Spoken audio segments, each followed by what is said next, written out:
Chers investisseurs, bien le bonjour et bienvenue sur la chaîne de l'investissement. Je suis Alexandre et aujourd'hui nous allons parler de crypto-monnaie et plus exactement de tout ce qui vient de se passer autour de FTX et de cette plateforme qui était le deuxième exchange mondial qui vient de s'effondrer sur lui-même. C'est totalement improbable. Nous verrons que nous aurions pu le voir venir avec ces explications et enfin on va faire un petit peu d'historique, les conséquences et voir ensemble quelles sont les perspectives suite à ce qui vient de se passer. J'aimerais quand même revenir sur le fait que des gens ont probablement perdu beaucoup d'argent dans cette affaire-là et que c'est triste pour ces personnes-là et qu'elles vont devoir suivre une longue procédure pour espérer récupérer une partie de leur investissement. Et que si vous êtes dans ce cas-là, ne restez pas seul, parlez-en à vos proches. C'est très important. Ne restez pas isolé. Une grosse perte d'argent, on sait que ça peut mettre le moral vraiment très bas. Soyez entourés si vous êtes dans cette situation, c'est important. Passons maintenant sur l'écran parce que je ne voulais rien oublier et que j'ai volontairement pris des notes sous forme de mind map.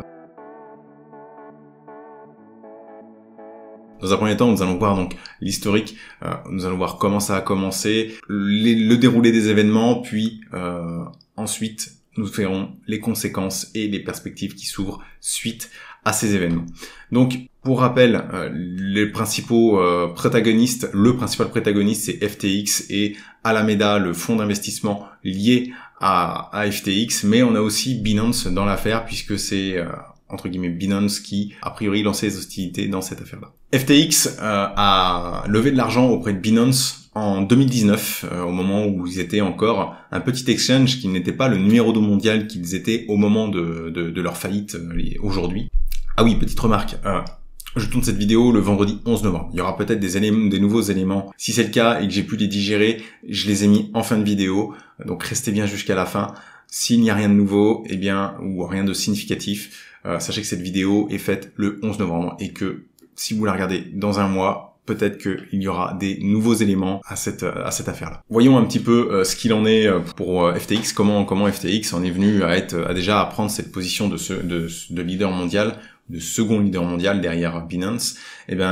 FTX, dans un premier temps, c'était un petit exchange qui a levé des fonds en 2019, souscription auquel Binance a participé. Donc Binance était actionnaire et a aidé FTX dans ses premiers moments. Bien sûr, avec cette position, Binance s'est retrouvé à avoir accès à tous les documents de la société puisqu'il était un actionnaire important. Au bout d'un moment, FTX a décidé de prendre son indépendance complète et de ne pas avoir à son board, donc parmi ses principaux actionnaires, un de ses principaux concurrents, puisque FTX était en train de grossir très rapidement, et pendant le dernier bull run en 2020-2021, on a vu FTX prendre une position de plus en plus importante jusqu'à atteindre la 2e place mondiale. Donc ça, c'est un petit peu pour l'historique entre Binance et FTX, et point important à noter, le rachat des parts de FTX s'est effectué en stablecoin, donc en BUSD, pas d'impact dans notre affaire, mais en FTT, et ça, c'est très important, je me permets de le souligner. On va ensuite parler donc de Alameda. Alameda, c'est le fonds d'investissement de FTX qui investit dans des projets crypto. On va le voir plus dans les conséquences et les perspectives. Ça peut avoir une influence énormissime sur le monde crypto puisque FTX et Alameda sont investis parmi les plus gros projets crypto qu'il existe. Solana, Polygon, Phantom, NEAR. Le DEX One Inch. Ils sont investis à différents degrés selon les projets. Il y en a certains où ils sont juste investisseurs dormants en petite partie, d'autres où ils sont vraiment très investis, d'autres où ils ont une part importante comme Solana qui est d'ailleurs la crypto-monnaie une des crypto-monnaies qui a le plus souffert depuis l'éclatement de cette affaire-là puisque FTX détient une grande quantité de Sol, la crypto-monnaie liée à l'écosystème Solana. Sur le papier, rien de bien méchant jusqu'à présent. Et on va quand même parler des fragilités de FTX et qu'est-ce qui aurait pu mettre la puce à l'oreille. Déjà, Alameda et FTX sont en grande partie basés sur le FTT, qui est le token de FTX. Je n'ai pas parlé un peu plus tôt, c'est vrai que j'ai parlé de FTT un peu plus tôt, mais c'est le token de FTX lié à la plateforme. Donc ce token FTX, c'est un token maison. Il faut comprendre que c'est eux qui gèrent la supply, c'est eux qui ont généré ces tokens FTT, et ils ont gardé une très grosse partie pour eux. Ce qui veut dire que ce qui circule, ce que les gens peuvent s'échanger, c'est une petite partie des FTT totaux qui existent au niveau de la supply. Ce qui a commencé à inquiéter les personnes, c'est que les FTT étaient utilisés comme collatéral pour des prêts. Donc ce qui veut dire que la valeur du FTT, si elle s'effondre, les prêts ne sont plus assez collatéralisés et donc les FTT disparaissent simplement et vont sur le marché, et donc la valeur du FTT va encore plus s'effondrer. On va passer maintenant sur les événements. Qu'est-ce qui s'est passé début novembre pour que FTX s'effondre? Le 2 novembre, un rapport interne à FTX, qui devait rester interne, a été publié sur CoinDesk. Et ce rapport n'était vraiment pas bon. Il indiquait un faible niveau de liquidité qui mettait en danger la structure, très clairement, puisque l'immense majorité des liquidités disponibles étaient du FTT, le fameux token qui n'était pas très liquide et donc qui, s'il était diffusé, pouvait perdre en valeur. Je rappelle que la liquidité en FTT collatéralise en même temps un prêt de 8 milliards de dollars, enfin, au moins une partie de cette liquidité. Il commençait à être pris un petit peu à la gorge parce que si à la moindre variation de la valeur du FTT, on allait se retrouver un scénario à l'UST, pour ceux qui ont connu ça. Et comme je l'ai expliqué du coup tout à l'heure, les FTT, si la valeur du FTT tombe, s'effondre, eh bien il y avait un risque que FTX soit liquidé et qu'il voit disparaître une grande partie de leur réserve d'argent, tout simplement, réserve d'argent qui peut également servir à rembourser les investisseurs, il faut pas l'oublier. Ensuite, eh bien, suite à ces révélations, on a CZ, le CEO de Binance, qui émet une alerte sur Twitter et qui dit « Attention, on reconnaît ce pattern, on sait que c'est dangereux. » Suite au rapport qui a été diffusé, on sait que c'est dangereux et finalement on va vendre nos FTT. On va vendre nos FTT, on va liquider la position avant qu'il soit trop tard. Et là, ça va être le début des embrouilles, parce que Binance avait récolté, à l'époque, c'était 500 millions en valeur de FTT. Je ne sais pas combien ça représentait à l'époque de FTT, mais c'est une très grosse quantité dans la supply. Et prenons l'exemple des actions. Si simplement quelqu'un décide de revendre sur une grosse valeur ou même 5% des actions existantes, mais au marché, parce que c'est ce que Binance a fait, il les a revendues au plus vite et donc au marché. Il n'a pas essayé de trouver quelqu'un pour vendre ça en OTC, ce qu'on appelle OTC, c'est échange de personne à personne.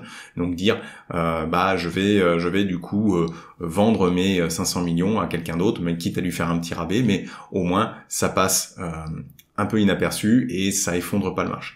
Et bien là, c'est pas la solution prise par Binance pour aller au plus vite, et peut-être que il y avait personne en face, peut-être qu'il y avait aussi vocation à un peu déstabiliser FTX potentiellement, CZ a annoncé que la revente allait être faite et on a vu des mouvements importants sur le FTT qui a commencé à faire chuter la valeur. Suite à l'annonce, donc on a une première chute qui intervient jusqu'aux 22 $ le 6 novembre et la liquidité de FTX est mise à rude épreuve. Il décide d'arrêter et de supprimer les retraits parce qu'en plus de tout ça, une certaine peur a commencé à naître dans le marché. Les gens ont commencé à retirer de l'argent massivement de FTX, qui a encore diminué le stock de liquidité et a encore mis plus à risque FTX. Et donc, il y a un moment, ils ont décidé de couper. Et là, ça a été la débandade. Rupture de confiance totale envers FTX. Tout le monde a vendu son FTT. Le FTT s'est effondré. Ils ont du coup perdu. J'ai expliqué tout à l'heure qu'ils avaient des prêts collatéralisés. Ils ont perdu l'ensemble des FTT qui étaient mis en collatéral parce qu'ils se sont fait liquider. Bref, l'enfer. FTX n'a plus de liquidité et se retrouve avec un FTT qui ne vaut quasiment plus rien. Il est passé de 20 à 3 $. Suite à cette période de chute, FTX fait appel à l'aide à Binance au plus vite pour essayer de résoudre cette situation. Malheureusement, Binance, le lendemain, le 9 novembre, décide de ne pas intervenir parce que, a priori, les comptes sont juste trop mauvais, la dette est trop élevée et donc l'opération ne serait pas bénéfique à Binance. Et le 11 novembre, enfin, il y a quelques heures, là, au moment où je tourne la vidéo, FTX a annoncé se mettre en faillite et donc tout est bloqué. On n'y a plus de possibilité de retirer son argent de FTX, c'était déjà bloqué depuis un moment, mais il y avait encore des options qui subsistaient. Nous allons le voir dans les conséquences. Si je dois faire une conclusion sur cette petite histoire, avant de parler des conséquences et des perspectives, c'est que FTX a construit son château de cartes basé sur un token qui était volatile et qui était régi par la loi de l'offre et la demande. Et ils se sont retrouvés dans une situation délicate. Quelqu'un a relâché une grande quantité de ce token-là, ce qui a brisé la confiance et tout s'est effondré très rapidement. il va y avoir des leçons à retenir, j'en parlerai plus tard, mais grosso modo, la première chose qu'on peut voir, c'est que quand un environnement se base uniquement sur le token qu'il a créé, forcément, il y a un risque énorme parce que il faut se baser sur des valeurs qui sont moins volatiles. Un Bitcoin qui ne dépend pas uniquement, par exemple, de la confiance qu'il y a envers cet environnement, du stablecoin, etc. Bref, des crypto-monnaies dont la valeur n'est pas liée directement à la confiance en l'environnement, sinon le jour où il y a une chute, la chute est d'autant plus terrible. Avant de parler des conséquences, un petit update. Nous sommes samedi après-midi, une journée après avoir tourné la vidéo, donc le 12 novembre autour de 15h, et il y a eu 2 news importantes dont je dois vous faire part au sujet de FTX. La première, c'est que FTX, dans la nuit du 11 au 12 novembre, a été hacké, victime d'un hack énorme, au point que il a été annoncé que le site web et l'application sont pour le moment considérés comme corrompus. Donc désinstallez l'application, n'allez pas sur le site web, surtout si vous aviez un mot de passe utilisé, le même mot de passe utilisé par ailleurs, changez-le simplement, puisque vous risquez de vous faire hacker les autres comptes potentiellement. Au-delà de ces bonnes pratiques, FTX a subi une perte de 600 millions de dollars avec l'équivalent de 600 millions de dollars qui ont été sortis de la plateforme. Ce hack est particulièrement troublant à mes yeux puisqu'il intervient pile au moment de la fermeture de FTX, de sa faillite, que il semble tellement large, tellement important que il a été préparé longtemps en avance, et ça c'est possible qu'une équipe de hackers ait attendu le meilleur moment pour attaquer, et là, un moment de faiblesse, on est clairement dans un moment de faiblesse, ou alors que on ait eu des aides internes à FTX et que des personnes de l'intérieur de FTX aient aidé à faire sortir cet argent d'une manière ou d'une autre. Il y a plein de spéculations actuellement sur Internet.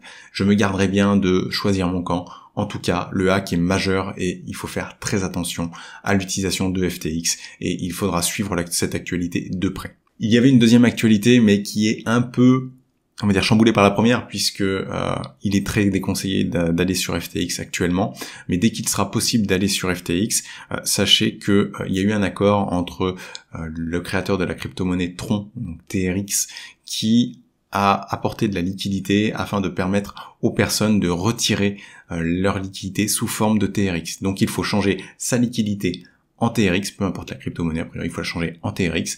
Le problème étant que, suite à cette annonce et suite au premier retrait, le TRX a juste explosé, en tout cas sur la plateforme FTX, puisque aujourd'hui un TRX sur FTX vaut 5 à 6 fois la valeur d'un TRX par ailleurs. Donc vous acceptez de perdre entre guillemets les 4/5e ou 5/6e de votre placement en effectuant cette opération. C'est un calcul à faire. Je ne sais pas si vous pourrez récupérer plus. En attendant, je ne suis incapable de le dire. Voilà pour les 2 news de ce samedi après-midi et je vous laisse avec la suite de la vidéo. Il y a de très très très nombreuses conséquences suite à ce qui vient de se passer, parce que on parle quand même du 2e exchange mondial et donc il y avait des liquidités énormes dessus. Et pas que de particuliers. Donc FTX a bloqué les retraits à partir du 8 novembre. Les retraits étaient toujours possibles aux US parce que la plateforme US était gérée différemment et était spécifique. Il y avait une régulation spécifique à cette plateforme-là qui lui a permis de laisser accessibles les retraits pendant une certaine période. Cependant, dès le 8 novembre, la plupart des utilisateurs au monde ont été bloqués pour retirer simplement leur argent de FTX. Et donc, il y a des personnes qui ont perdu des centaines d'euros, des milliers d'euros, parfois des centaines de milliers d'euros même. Il y a beaucoup de personnalités publiques, de créateurs de contenu qui avaient une partie de leurs fonds sur FTX et on a vu beaucoup de tristesse sur les réseaux sociaux à ce moment-là. Entre le 10 au soir et le 11 dans la journée, on avait une réouverture des retraits aux Bahamas. Et là, il y a eu, à mon avis, il y a un très gros scandale derrière tout ça, puisque certains utilisateurs du coup ont été privilégiés pour pouvoir retirer. Il faudrait comprendre le pourquoi les Bahamas ont pu et les personnes aux Bahamas ont pu réouvrir et retirer leur argent. Ce qui est d'autant plus dramatique, c'est que dans la foulée, il y a eu un trafic de faux KYC et j'imagine qu'il y a des utilisateurs un petit peu privilégiés qui ont pu valider leur compte aux Bahamas et retirer leur argent des Bahamas. Et là, il y a beaucoup de questions qui peuvent se poser, réglementaires, comment on peut trafiquer un KYC, comment on peut... Il y a plein de trucs qui vont se poser. La justice va faire son œuvre, je ne veux pas rentrer dans le débat, mais il y a probablement des gros problèmes qui vont arriver pour les personnes qui gèrent FTX, puisque à partir du moment où on a un vrai trafic de faux KYC, ça veut dire qu'il y a moyen de truquer les KYC au sein de FTX. Et je pense qu'il va y avoir de véritables problèmes et des poursuites judiciaires si ces faits sont avérés, parce que j'ai pas eu de témoignage direct. Ce sont des recueils d'informations que j'ai pu faire sur les réseaux sociaux. Donc les utilisateurs FTX ont été pour la plupart bloqués, ok, je l'ai déjà évoqué, et si ça s'arrêtait en fait aux utilisateurs d'FTX, ça irait. Et le gros problème, j'insiste pour l'environnement crypto, c'est que FTX était utilisé aussi beaucoup en B2B, à deux égards. Comme un système, déjà pour générer des revenus, pour certaines plateformes, utiliser FTX pour générer une partie des revenus, donc du coup avait des fonds déposés sur ça. Donc des produits qui n'ont rien à voir, utiliser FTX pour générer des revenus et pouvoir en reverser une partie à leurs utilisateurs. Ça, c'est une première chose. Il y a aussi, techniquement, FTX était utilisé par certaines plateformes pour faire des échanges, pour faire différentes opérations. Et donc ces personnes-là avaient aussi des liquidités sur FTX. Et plus grave, j'ai tout à l'heure cité un nombre de projets importants qui travaillaient avec FTX, qui avaient été financés par FTX en partie, et donc FTX était partie prenante. Vous imaginez bien que FTX a, j'imagine dans ces conditions, de déposer une partie de la trésorerie directement sur FTX pour que FTX puisse subsister et faire travailler ses liquidités. Et d'ailleurs, je vous mettrai une image en commentaire avec la liste des projets dans lesquels était impliqué FTX de près ou de loin, ce qui vous permettra un petit peu de voir si vous êtes impacté de votre côté potentiellement fortement. Et ces projets-là, eh bien, comme FTX était une plateforme les a financés, étaient partenaires de ces plateformes-là, ils ont déposé une partie de leur liquidité, potentiellement une partie de l'argent levé d'ailleurs, sur FTX directement, puisque la plupart des projets crypto, eh bien, disposent d'une grosse partie de leur trésorerie, ou de la très très grande majorité de leur trésorerie en crypto.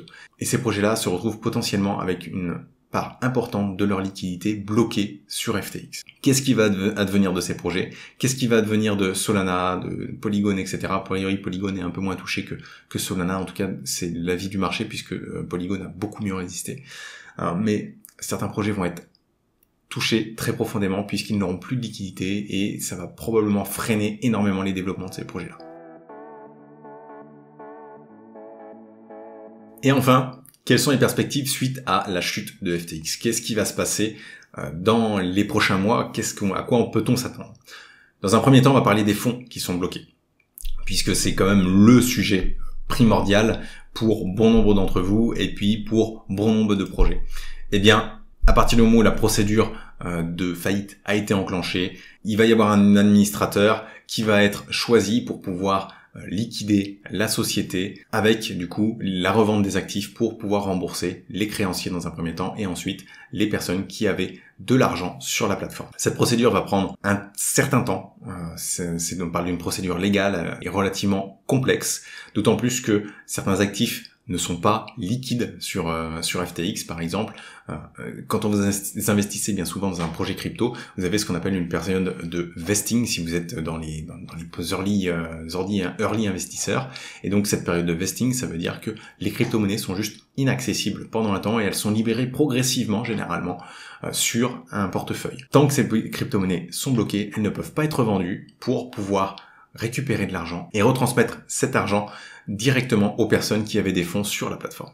Donc ça va être un travail très long, parfois ça va être assez périlleux parce que si FTX détient une grosse partie de la supply ou une partie significative de la supply du nombre de tokens d'un projet, eh bien lorsqu'ils vont essayer de revendre, ils vont faire mécaniquement chuter le prix et donc ça va être compliqué s'ils ne trouvent pas des personnes à qui vendre directement ces tokens-là. De mon point de vue, il y a une perte potentiellement importante qui est plus que probable. Donc on peut s'imaginer une perte de 50% ou peut-être plus sur les fonds.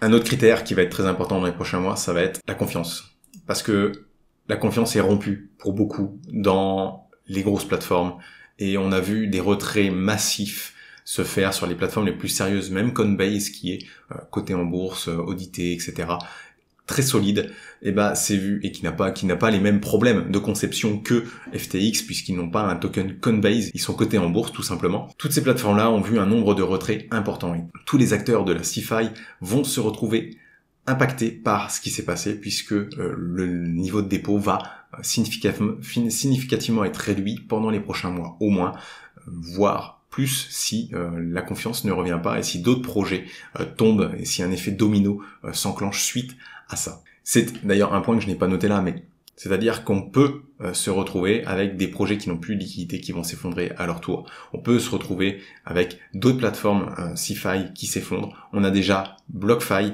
qui a annoncé que les retraits n'étaient plus possibles. On ne sait pas pourquoi, on n'a aucune information. Probablement qu'ils avaient des billes chez FTX et que du coup ils se retrouvent sans liquidité et que de toute façon, comme on vient de le dire, il va y avoir une perte massive et potentiellement ça va aussi déclencher la faillite de plateformes comme celle-ci. Je ne sais pas si BlockFi va faire faillite.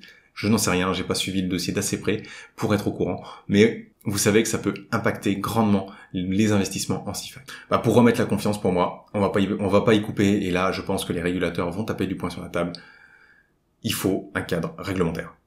Maintenant, la grosse peur, c'est que finalement, on ait un cadre réglementaire très restrictif qui bride complètement l'innovation dans les prochaines années de la crypto. Et là, il va falloir faire très attention notamment à l'application de MiCA, par exemple, qui est la réglementation européenne, aux réglementations potentiellement aux États-Unis ou dans les pays d'Asie, puisqu'ils sont aussi, et d'Afrique, puisque beaucoup d'utilisateurs sont dans des pays aussi en voie de développement, puisque finalement le Bitcoin est indexé sur le dollar et que ça leur permet d'être un peu indépendants de leur monnaie locale.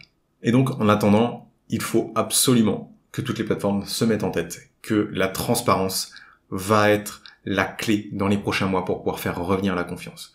D'ailleurs, Binance a tout de suite réagi et a essayé de faire quelque chose dans ce sens. J'ai pas encore observé savoir si c'était suffisamment transparent parce que c'est bien d'essayer de mettre en place de la transparence, mais il faut aussi que les chiffres soient vérifiés, qu'il y ait des auditeurs vérifient la qualité des chiffres fournis par Binance. Et maintenant, que tout ça s'est passé, qu'est-ce que nous devons faire, nous, en tant qu'utilisateurs? Comment essayer de réduire le risque sur notre épargne? La première chose à faire, ça va être d'utiliser un wallet personnel et non de donner sa crypto à des plateformes CeFi. En tout cas, pour les personnes qui ont l'envie d'avoir le maximum de sécurité, il faut s'orienter vers cette solution. Je sais que les plateformes CeFi apportent un certain confort, mais le wallet personnel, c'est la seule chose qui vous permet de contrôler vos coins. C'est-à-dire que si vous avez votre wallet personnel, que vous assurez une sécurité correcte, vous n'aurez pas de soucis. Personne ne pourra venir piquer vos crypto-monnaies ou vous couper l'accès à vos crypto-monnaies. Pour ça, moi, je conseille l'usage d'un wallet physique ou d'un paper wallet. Wallet physique, moi j'utilise Ledger, j'en ai 2 et ça fonctionne très bien, donc je suis très content de Ledger et je vais continuer à les utiliser, à les recommander. D'ailleurs, je mettrai en lien un petit lien d'affiliation Ledger comme j'en dispose d'un, donc ça va vous permettre en même temps, si vous voulez, d'aller voir ce site, le site Ledger. Attention tout de même à utiliser quelques bonnes pratiques. Déjà, lorsque vous avez créé votre propre wallet, on va vous donner une seed. Cette seed, c'est simplement la clé et le mot de passe de votre wallet. C'est-à-dire qu'il faut la donner absolument à personne. Cette seed va vous permettre de récupérer le contrôle de n'importe où de votre wallet. Donc, ne jamais la donner. Ça, c'est la première consigne et la plus importante. Ne jamais donner sa seed. Vous allez aussi devoir réduire votre exposition aux plateformes CeFi. Je m'explique pourquoi. Simplement parce que on ne sait pas comment toutes ces plateformes ont été affectées et quel va être l'effet boule de neige ou l'effet domino plus exactement suite à cette faillite qui est quand même énormissime, qui concerne plusieurs milliards d'actifs. Donc potentiellement beaucoup de plateformes vont être très affectées. Et de manière générale, déjà depuis la chute de l'UST, j'ai été très méfiant parce que bizarrement l'UST était quand même un stablecoin avec une capitalisation autour de 50 milliards et magiquement personne n'a été atteint dans l'univers crypto quasiment. Donc je pense surtout que les plateformes ont un petit peu passé ça sous le tapis, ont mis le cadavre dans le placard et maintenant typiquement je pense que FTX a été largement affaibli par cette crise-là et d'ailleurs ils avaient racheté à l'époque un certain nombre de sociétés qui étaient en difficulté, ça avait dû bouffer une partie de leur liquidité qui leur aurait été particulièrement utile au moment de cette crise. Et donc, en dernière pratique, il faudra aussi éviter les plateformes qui se basent sur leur propre token. Là, je cible par exemple du Nexo qui a son propre token. Si la valeur du token s'effondre, est-ce que derrière Nexo utilise ce token-là pour collatéraliser des prêts, pour s'en servir comme trésorerie, etc. Parce que si demain le token de Nexo s'effondre simplement, est-ce que Nexo est capable de vivre? Et ça, c'est la question qu'il faut se poser. Alors, j'ai cité Nexo, il y a BlockFi qui a arrêté ses retricks, comme je l'ai annoncé tout à l'heure, et je parle de CoinLoan. J'ai pas spécifiquement d'informations sur ces plateformes-là, c'est juste que ce sont des plateformes majeures, et donc elles ont été faciles à citer pour cet exemple.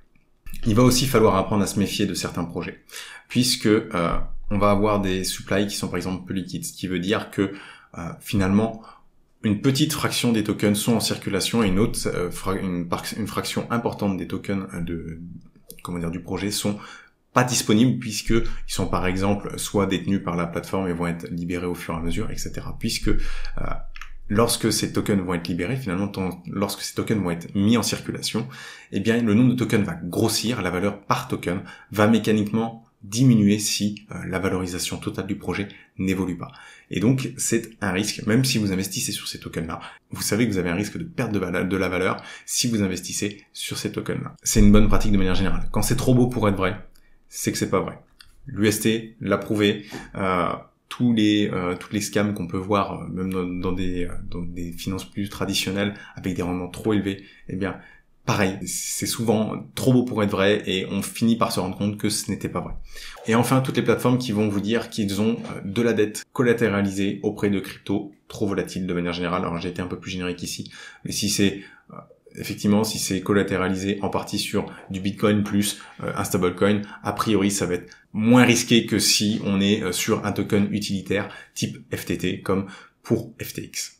Si je dois donner des conseils un peu plus personnels, là c'est vraiment le cœur qui parle, c'est pas tant l'investisseur.